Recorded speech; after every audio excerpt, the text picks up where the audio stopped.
Amém? Eu quero compartilhar uma palavra com você que Deus tem colocado no meu coração, tem me feito refletir durante algum tempo já tem mais de 2 semanas que eu estou dedicado a refletir a respeito dela. E eu quero compartilhar contigo que se encontra em Isaías 64, versículo do 1 ao 12.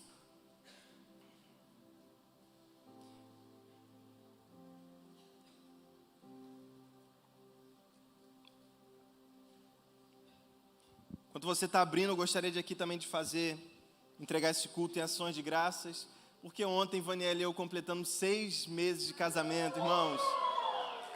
Glória a Deus, glória a Deus. Não. Gravidez deixa para frente ainda. E queridos, que tempo maravilhoso. Casar é bom demais, casar bem, casar em Deus é melhor ainda. E nós estamos muito alegres, queridos, por tudo que Deus está fazendo. E Deus é bom. Para Deus é bom com Vaniele, mas comigo, então, eu nem sei o que significa. Quanta bondade de Deus em me presentear com uma mulher tão impressionante, tão incrível, que cuida de mim de forma tão preciosa. Muito obrigado, meu amor, você é top.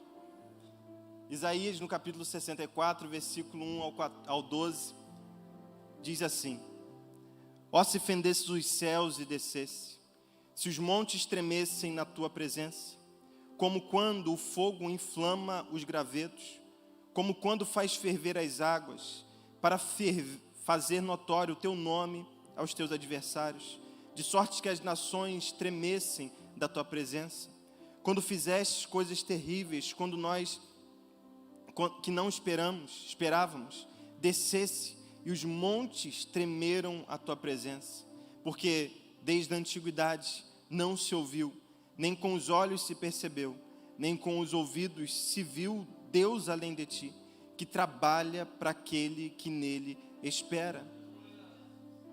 Sais ao encontro daquele que com alegria pratica a justiça, daqueles que se lembram de ti nos teus caminhos.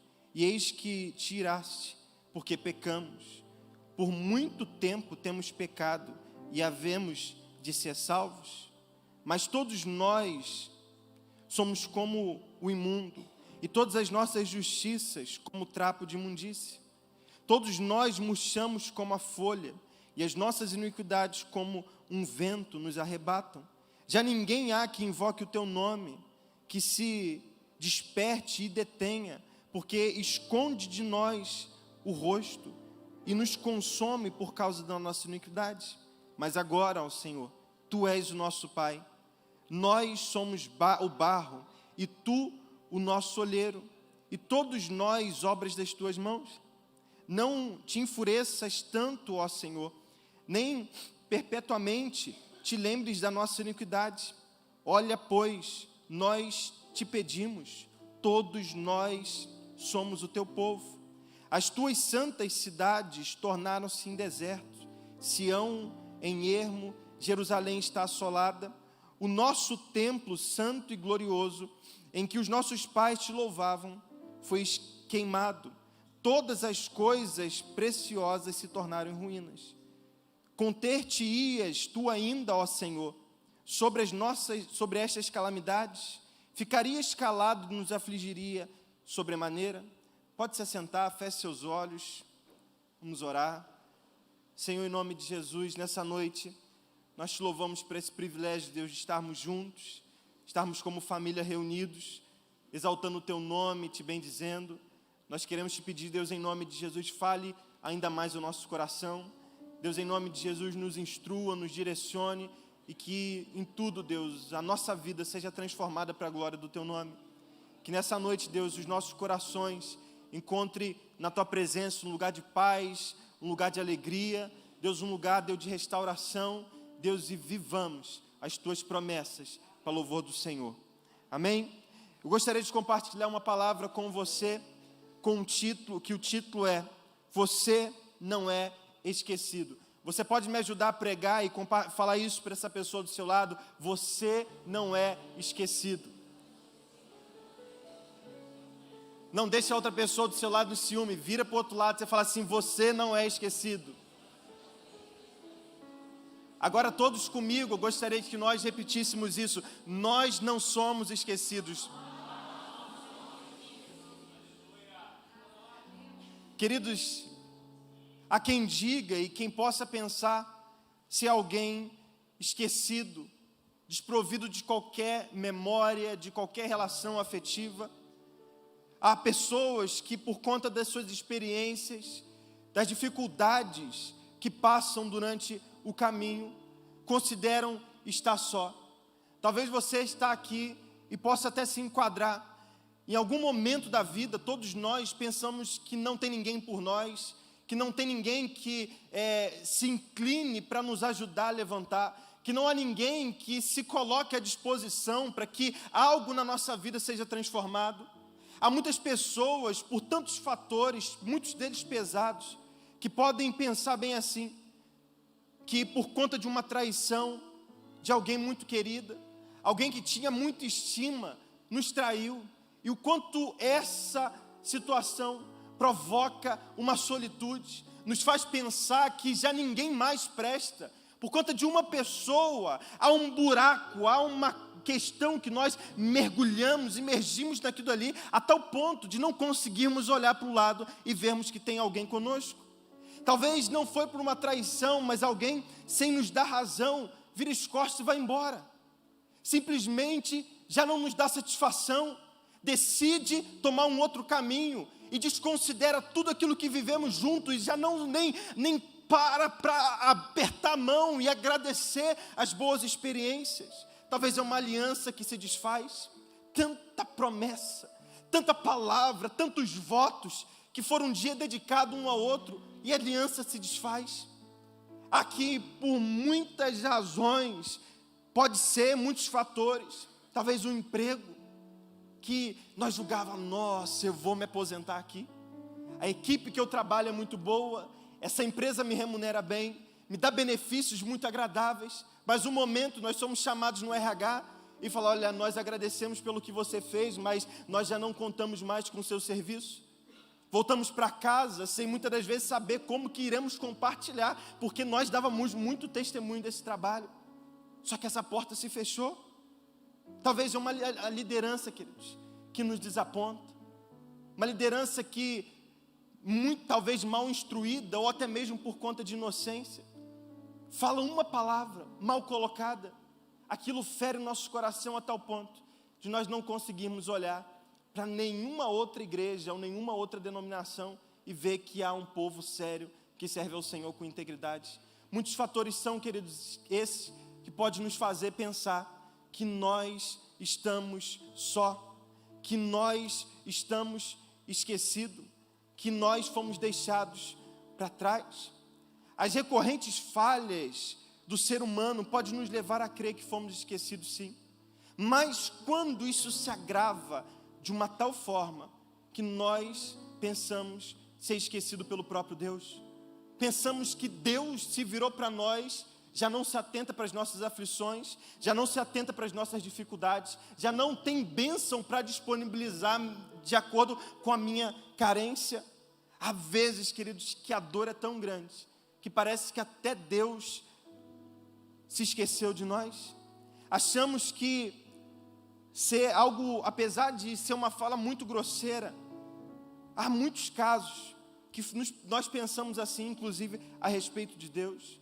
Quando há uma perda muito brusca, quando nós nutrimos sonhos de crescer, de desenvolver, de experimentar coisas grandes, e aquilo nos é tirado de uma forma tão impactante, talvez uma doença de difícil tratamento, que chega sem aviso prévio, que quando se estabelece, deixa toda a família em ruínas. Quando um casamento acaba, situações tão conflitantes, que nos faz, entre aspas, interpretar que até Deus se esqueceu de nós. Diante dessas situações, nós não conseguimos gerir de uma forma muito equilibrada. Pensamos estar só em todas essas circunstâncias. E esse texto que nós lemos é uma última oração do profeta Isaías. Esse é um texto a qual é um clamor, uma expressão diante de Deus, dedicando a Ele todo o sentimento do seu coração. Expectativas extremamente altas, na certeza de que somente Deus poderia suprir a sua necessidade e a necessidade do povo. Isaías está profetizando sobre algo que viria a acontecer. E ele foi um profeta dos mais poderosos e importantes do Antigo Testamento, da Bíblia como um todo. A sua história e suas mensagens estão registradas nesse livro que tem o seu nome. E os temas principais é sobre inclusão, é sobre idolatria que o povo tinha se inclinado, o julgamento divino, mas ele também anuncia de forma muito precisa a esperança de um futuro restaurador que Deus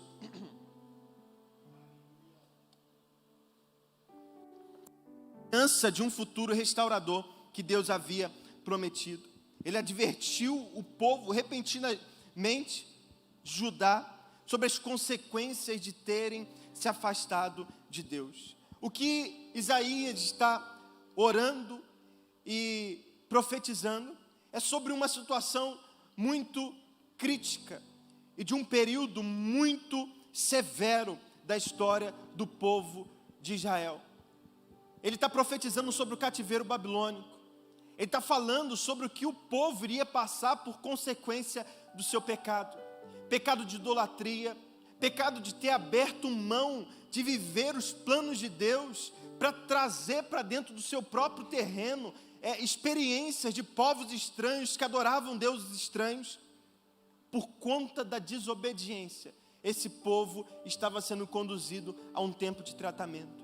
Mas há uma esperança já até mesmo no castigo, porque em Jeremias, no capítulo 29, tinha uma data, tinha um período, havia ali uma validade, ainda que o sofrimento, que a dificuldade, que a correção de Deus chegasse, havia uma validade, queridos, para que ela passasse, esse povo voltasse a experimentar aquilo que ele tanto desejava. Deus fala em Jeremias 29, a respeito dos planos que ele tem, planos de paz, de bem, planos de restauração, planos de vida abundante, planos de viverem coisas concernentes à vontade de Deus. Isaías também, então, ele profetiza, sendo que o povo um dia se desviou, ele profetiza a respeito desse cativeiro.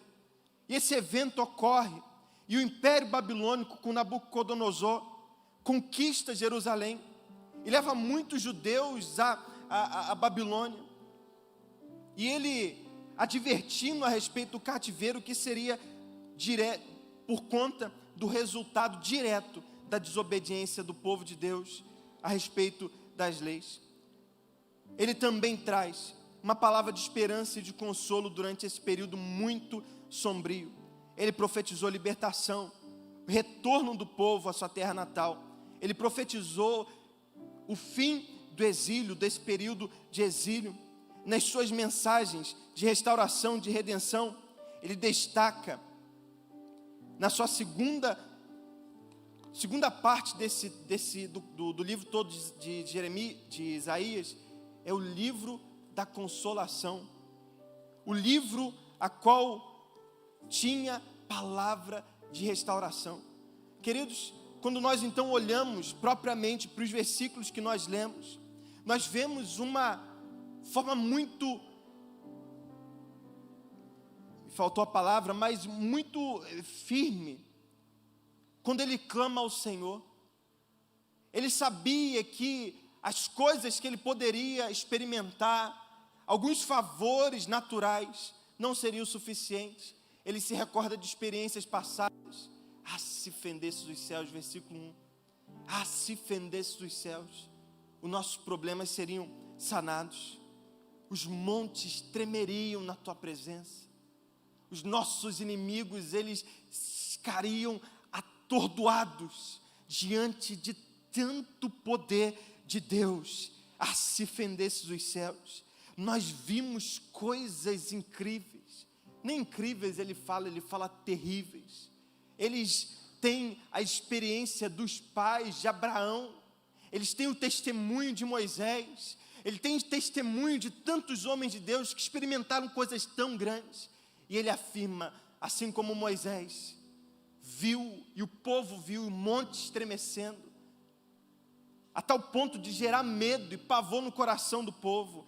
Se o Senhor fizesse igual, se o Senhor fizesse obra tal, eu sei que os nossos inimigos não permaneceriam de pé e firmes do jeito que estão. Só que ele faz uma coisa que ele diz que é muito pontual e muito nos faz nos reportar no capítulo 6.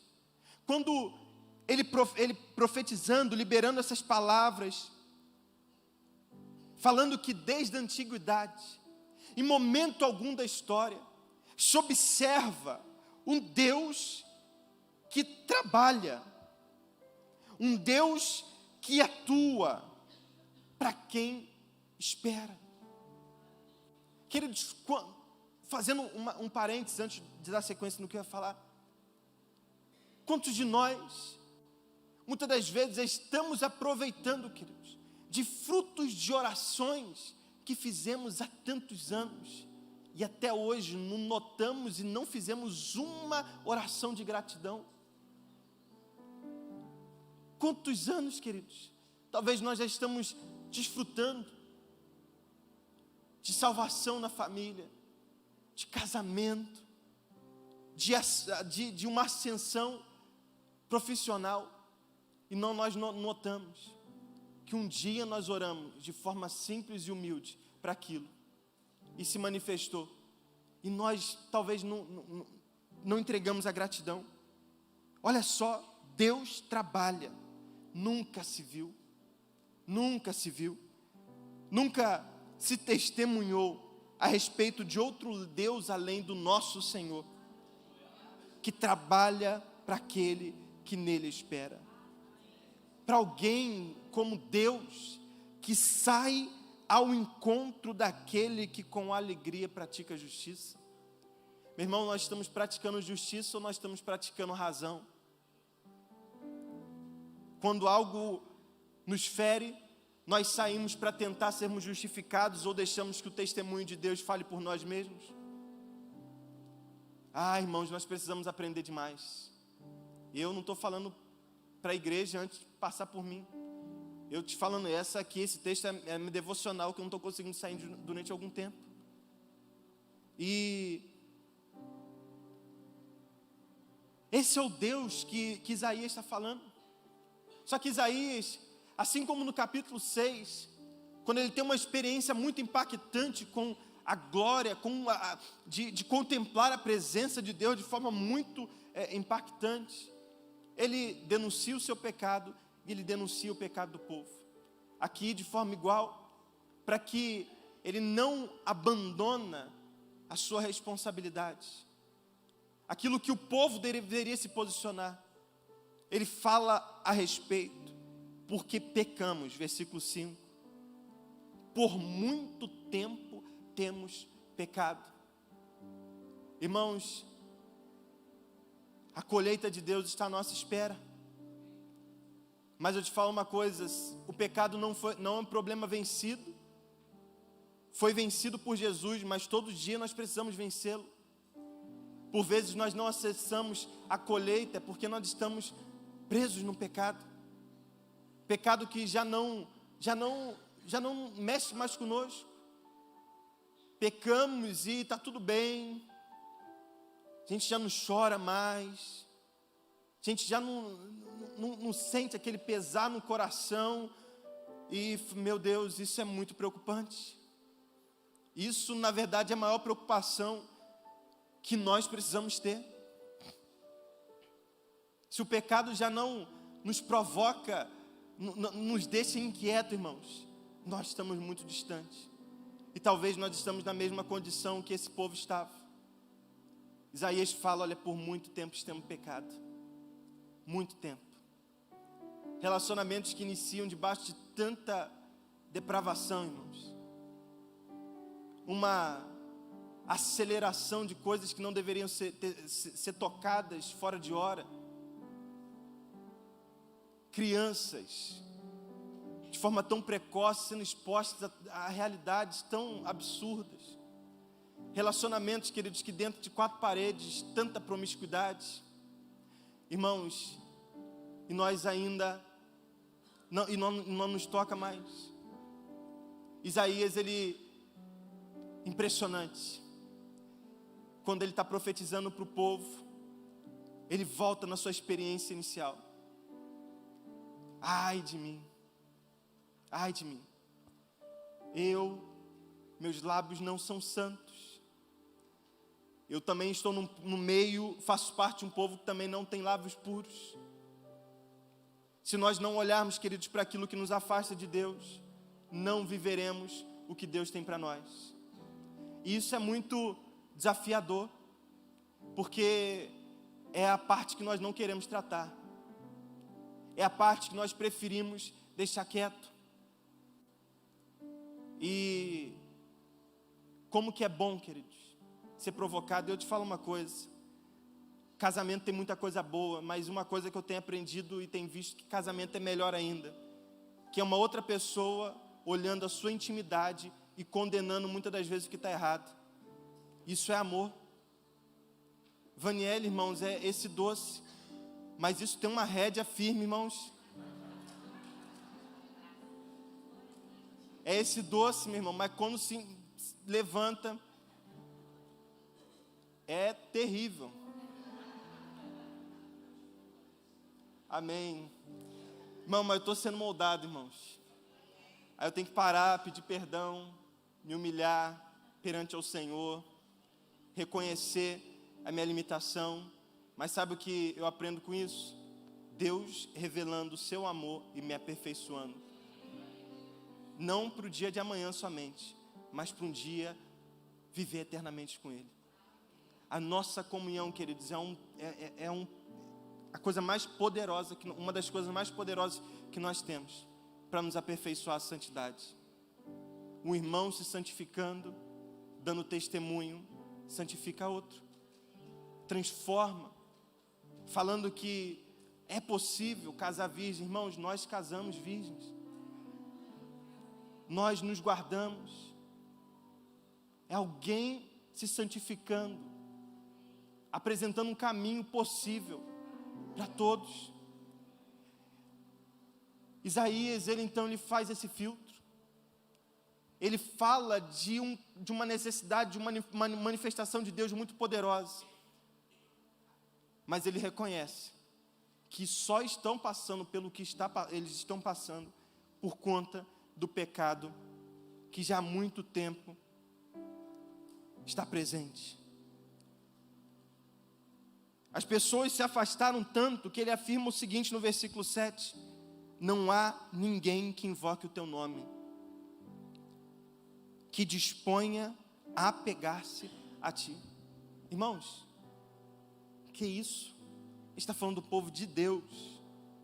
Uma das formas de nós falarmos do povo de Israel é afirmarmos que ele é um povo de Deus. E nós nos deparamos com essa realidade, que há ninguém que invoque o teu nome. Imagina passar dias, meses, anos, sem fazer menção de Deus, sem provocar uma experiência com o Senhor. Aí ele fala: porque escondes de nós o teu rosto e nos consomes por causa da nossa iniquidade.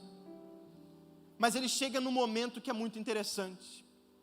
Ele fala bem assim no versículo 8: mas agora, Senhor, Tu és o nosso Pai. Tu és o nosso Pai. Ele vai de uma linha totalmente diferente das expectativas. Quando fala de Pai, para o povo de Israel, eles se recordam de Abraão, eles se recordam de Isaac, se recordam de Jacó. Mas quando eles chegam nesse momento de profecia, de forma tão agravada era a situação, eles abrem mão dessa memória e falam para Deus: Deus, Tu és o nosso Pai. Eu me recordo que uma vez meu irmão e eu contei essa experiência em Rio Bonito, não sei se com juvenis, eu não sei se eu contei aqui já, mas vai encaixar no que eu estou falando. Uma vez meu irmão e eu, nós éramos pequenos, eu tenho irmãos gêmeos, e nós éramos pequenos, nós brigávamos muito. Eu sou calmo assim, sou tranquilo assim, mas quando era pequeno, era meio esquisito, e juntava, multiplicava com meu irmão, e as coisas ficavam muito estranhas. E eu sei que um dia, queridos, nós estávamos no quarto brigando, e a televisão, tinha uma televisão de tubo, olha só, gente, eu tenho 28 anos, estou falando de televisão, eu vou firmar minha idade, para não falar que eu sou velho, eu tenho 28 anos, uma televisão de tubo, juvenis, eu falei lá, ele nem sabia o que era, isso é o quê? Eu falei, TV de tubo, ele falou, que palavra é essa? Escreve junto? Perguntaram, estou brincando. E, mano, a televisão de tubo, eu sei que, rapaz, no momento, a gente estava lá brigando, eu sei que estava passando numa emissora, aí estava lá, passando aquele filme do boneco assassino. Irmãos, eu não sei quem deu um pause naquele negócio, que parou a cara daquele raio, daquele boneco terrível, na tela. Irmãos, acho que foi Deus usando aquilo ali para a gente parar de brigar. Irmão, eu sei que meu irmão e eu, nós saímos ali, um embolando pelo outro, tanto medo, e fomos parar na perna do meu pai, agarramos a perna do meu pai. Meu pai não sabia o que estava acontecendo, já deu um chega para lá na gente. Mas olha só, pega isso, a quem nós recorremos. Por quê? Eu não recorri ao Edemilton, que se estiver me assistindo, um beijão, te amo. Eu não me recorri a ele como alguém que estudou a questão de segurança pública. Eu não me recorri a ele como um agente de segurança. Eu não me recorri a ele como alguém que poderia encaminhar para um órgão público que poderia me ajudar. Eu corri para ele porque eu tinha certeza que ele era o meu pai, que ele traria para mim segurança, que perto dele, boneco assassino, não ia nem chegar, meu irmão. Agora, você imagina o seguinte, preste atenção, quando a situação é caótica demais, Isaías não profetiza, não fala a respeito daquilo que estava na antiga aliança, mas ele anuncia algo que estaria vigente na nova aliança. Ele fala: o Senhor é o nosso Pai. Somente Deus, como nosso Pai, vai nos livrar do pecado. Irmãos, eu fico perplexo. A proximidade que Deus tem com as nossas necessidades, a tal ponto de nos visitar nesse nível. Isaías faz uma afirmação que é muito poderosa: Tu és o nosso Pai, nós somos o barro, Tu és o nosso olheiro, todos nós somos obras de suas mãos. Quando ele invoca o Senhor, vai até Deus, ele faz uma analogia, queridos, de uma proximidade que Deus tem conosco, de moldar uma substância que, sem um cuidado, tem pouco valor, não se movimenta por si só. Para que seja atribuído valor, alguém tem que pôr as mãos. E ele fala que, olha, nós somos barro, não com um sentido pejorativo, mas exclamando que temos um olheiro. Tem alguém que tem o interesse, queridos, de colocar as mãos nos lugares da nossa vida que nós não queremos que toquemos. Tem alguém, queridos, que quer colocar a mão num lugar fundo que nós estamos tentando esconder de todos, e não fazer com que a cura, que o tratamento, que a restauração parta de lá. Ele fala: Tu és o barro, nós somos o barro, Tu és o olheiro, e somos obras de Tuas mãos. E ele começa a expor então a questão Misericórdia de Deus. Não te enfureças tanto, ó Senhor, nem te lembres para sempre da nossa iniquidade. Olha para nós, por favor, pois nós somos o teu povo. Isaías tinha consciência, querido, de quem Deus era. Quando nós não nos sentimos esquecidos, nós perdemos a noção de quem nós somos. Nós esquecemos que nós temos uma família. Nós esquecemos que nós podemos contar com uma igreja. Nós esquecemos que nós temos pastores. Nós esquecemos, queridos, que nós temos líderes de célula. Nós esquecemos que temos coordenadores. Nós esquecemos, queridos, que temos alguém que um dia nos inseriu na fé cristã e que pode orar por nós.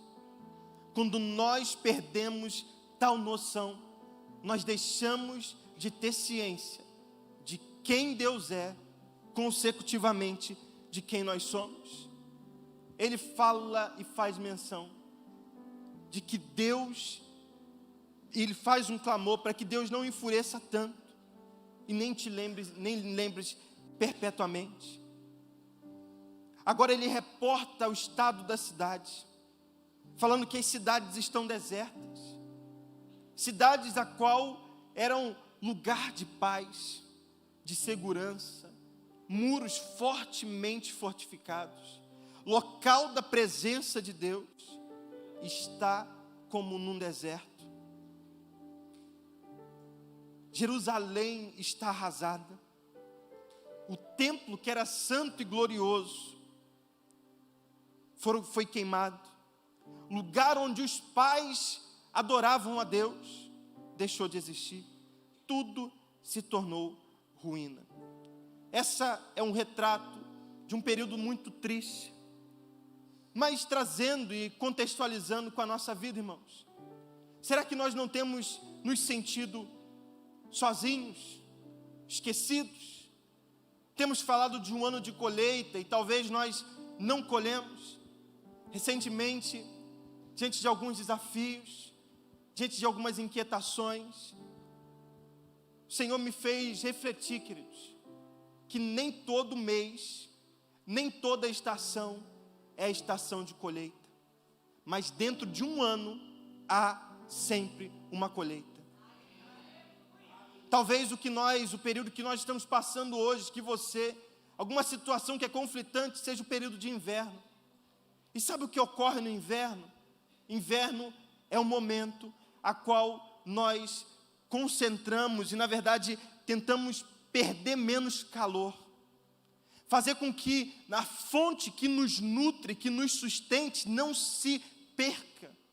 Então nós nos agasalhamos, nós fechamos os lugares onde a frieza, e aqui faça o pensamento que você desejar, frieza espiritual, frieza de relacionamento, frieza ministerial, privamos de alguma forma que essa frieza chegue. Mas se nós passarmos pelo inverno, há um tempo onde as flores começam a anunciar que a vida está acontecendo, apesar das dificuldades do inverno, e haverá um verão para colher. Irmãos, nem todo mês, nem toda estação é estação de colheita, mas uma vez no ano tem que colher, independente do que aconteça. Guarde a sua energia, não perca a sua energia, a reserva que você fez no inverno, não permita que ela esvaia, porque se manter firme, há uma colheita nos aguardando.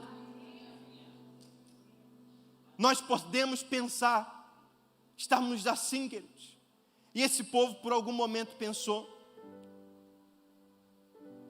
Eu gostaria de compartilhar 3 pontos aqui para sermos estratégicos e nos auxiliar de forma prática, a pormos em prática tudo que ouvimos até aqui. O primeiro ponto que eu gostaria de enfatizar é que Deus não se esquece de nós.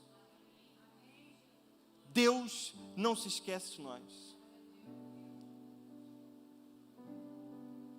Deus não se esquece de nós.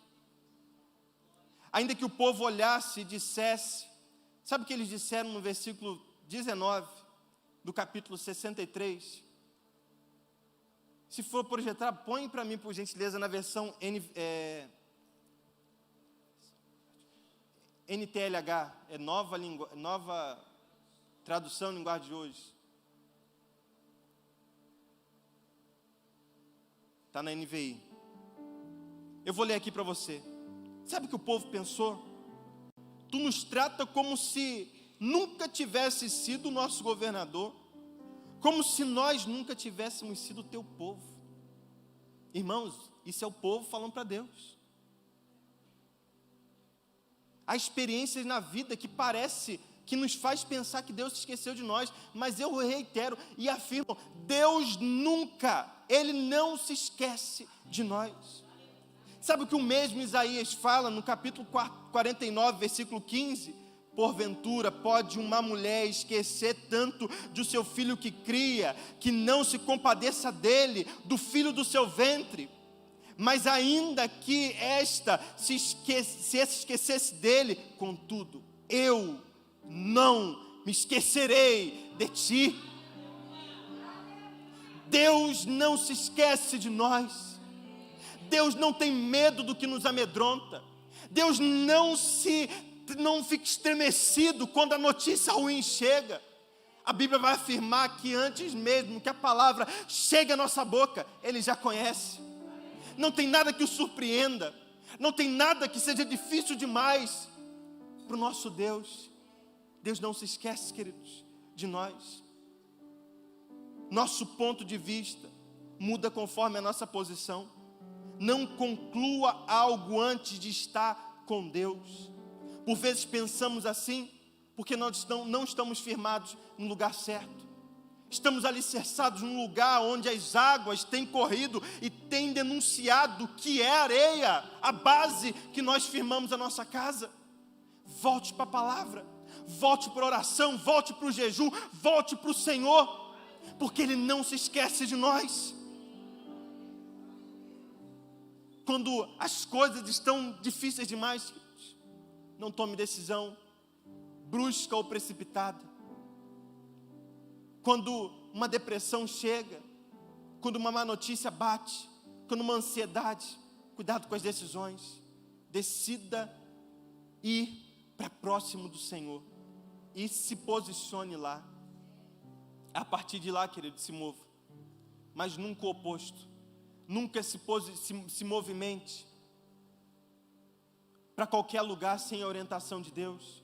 Espere que nesse outro lugar Deus te responda da maneira que seria o oposto. Sempre Deus primeiro. Primeiro ponto, então, Deus não se esquece de nós. O segundo ponto, nós precisamos assumir as nossas responsabilidades. Nós precisamos assumir a nossa responsabilidade. No versículo 6 e 7, como nós já lemos, ele fala, todos nós somos como imundo, e todas as nossas justiças como trapo de imundícias. Todos nós murchamos como a folha, e as nossas iniquidades nos arrastam como o vento. Ninguém há que invoque o teu nome, que se disponha a pegar-se a ti. Não se ausente. Precisamos assumir as nossas responsabilidades. Isaías aponta o pecado do povo, queridos. A transgressão do povo. Não assumir as nossas responsabilidades nos faz nos sentirmos esquecidos. Quantos de nós muitas das vezes decidimos parar no tempo e temos um grupo ao nosso entorno, só que esse grupo não para no tempo conosco, decide avançar, decide seguir. Aí quando eles estão lá na frente, nós olhamos aqui de trás e falamos: nossa, eu sou um esquecido, me deixaram para trás. Não, pare de vitimismo, assuma a sua responsabilidade, assumamos a nossa responsabilidade. Se eu fiquei para trás, foi por decisão minha. Se eu fiquei para trás, foi porque eu pequei alguma coisa. Eu preciso avançar. Eu preciso me posicionar em Deus para ir adiante. E é interessante que Davi,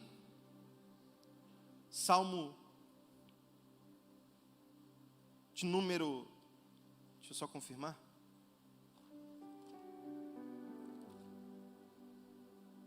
(32). Olha só, versículo 1. Bem-aventurado aquele cuja transgressão é perdoada, cujo pecado é coberto. Bem-aventurado aquele a quem o Senhor não encobriu, não atribuiu iniquidade, e cujo espírito não há engano. Ponto. Muito bonito falar a respeito de Deus nesse sentido, mas olha como Davi faz uma interpretação a respeito do estado que ele estava. Enquanto calei os meus pecados, envelheceram os meus ossos, e pelos constantes gemidos todo dia, porque a tua mão pesava dia e noite sobre mim, e o meu vigor secou como um calor de verão. Confessei-te o meu pecado, e a minha iniquidade não mais ocultei. E eu disse: confessarei ao Senhor as minhas transgressões, e tu perdoaste a iniquidade do meu pecado. Davi pecou duramente contra o Senhor. Enquanto ele encobria, uma reação ocorria no seu corpo, mas teve um momento que ele se posicionou, assumiu a responsabilidade. Quando recebeu a palavra do profeta, não levantou, não decidiu intentar contra tal afirmação sobre sua postura, mas foi para um lugar de contrição, foi para um lugar, queridos, de arrependimento. Assumir a nossa responsabilidade nos faz avançar, nos faz ir adiante. Terceiro ponto: o Senhor é a esperança de um futuro restaurado. O Senhor é a nossa esperança, queridos. Nossa esperança é saber que Deus é nosso Pai. Nossa esperança é reconhecer que somente dEle, nós obteremos a palavra correta, a direção correta. Há uma promessa que Isaías também, no capítulo 65, compartilha e anuncia que se Jerusalém estava caótica por conta dos babilônicos, haveria um novo tempo, haveria um novo céu, uma nova terra. Apocalipse 21 fala de uma nova Jerusalém, irmãos. Perceba o seguinte: todos os povos que afligiram o povo de Deus durante a história, eles sucumbiram. Foram os babilônicos, foram os assírios, foram os gregos, foram os romanos. Todos os povos passaram. Sabe qual a esperança que isso traz para nós? Que enquanto o povo esperava, Deus estava trabalhando. Sabe quem permanece de pé até hoje, queridos? O povo de Deus. O povo de Deus. Nessa noite eu afirmo: você não é esquecido, e Deus está trabalhando em nosso favor, para trazer justiça dos céus, para trazer retidão, para nos fazer caminhar em santidade, para colhermos muitos frutos e darmos muitos frutos, para sermos instrumentos de transformação de vida. Irmãos, nós não somos esquecidos. Deus tem trabalhado, tem atuado por nós. Deus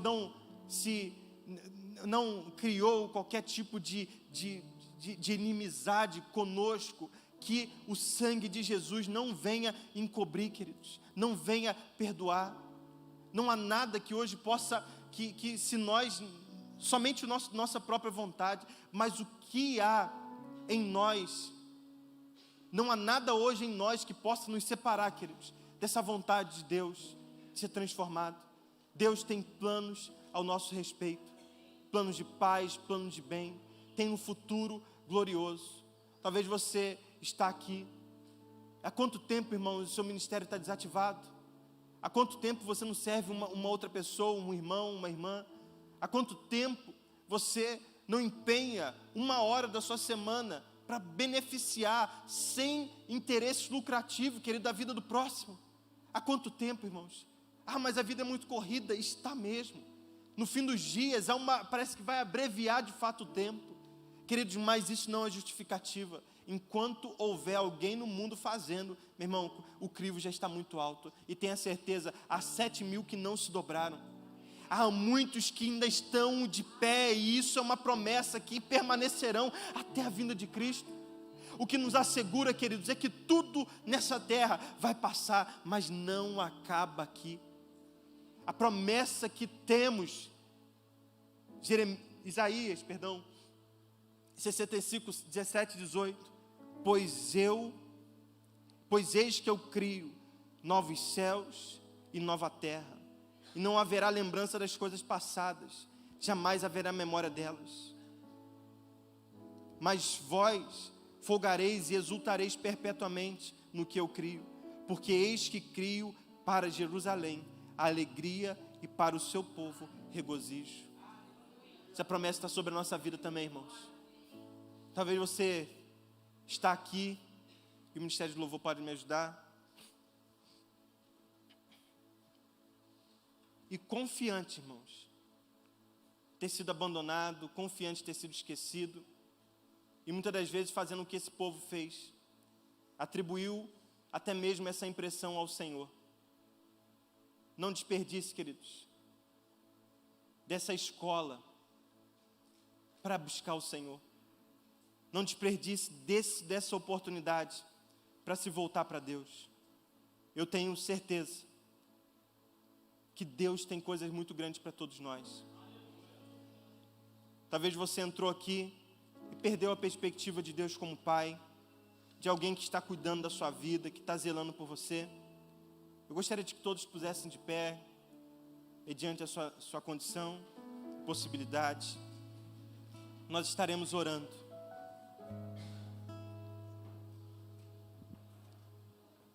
Clamando para que Deus restaure em nós, queridos, essa confiança. Confiança de saber, queridos, que nós não estamos só. Confiança de saber que há planos que estão vigentes. Há vontade de Deus para se cumprir em todos nós. E, queridos, que um dia, passando por toda situação, tribulação, vitórias dessa terra, um dia os nossos olhos verão o Senhor. Eu não sei o que João viu, eu não sei o que Isaías viu, não sei o que Paulo viu, mas eu sei, queridos, que eu quero um dia ver. Eu quero ver os céus eu quero ver o Senhor de forma livre, queridos, sem o impeditivo, queridos, do peso do pecado de Adão, sem o impeditivo, queridos, de uma santidade, do pecado que tenta contra nós. Senhor tem planos, queridos. Senhor tem planos. Feche seus olhos, comece a orar. Comece a pedir em nome de Jesus para que Deus confirme em teu coração essa palavra, que Ele é contigo. Ele tem planos para a sua vida, que você, todo instante, está na memória do Senhor, está na mente dEle. O Senhor é aquele, queridos, que conhece toda a nossa estrutura. Toda a nossa estrutura. Enquanto o Ministério de Louvor estiver adorando ao Senhor, tem liberdade para vir no altar, e nós vamos encerrar aqui. Seja renovado nessa noite. Talvez foi uma palavra dura demais, foi uma questão que você tinha muito empenho, acreditava muito, e se rompeu. Acontece. O que nós podemos fazer diante disso? Observar que, independente das circunstâncias, Deus cuida de nós. Nós não somos esquecidos.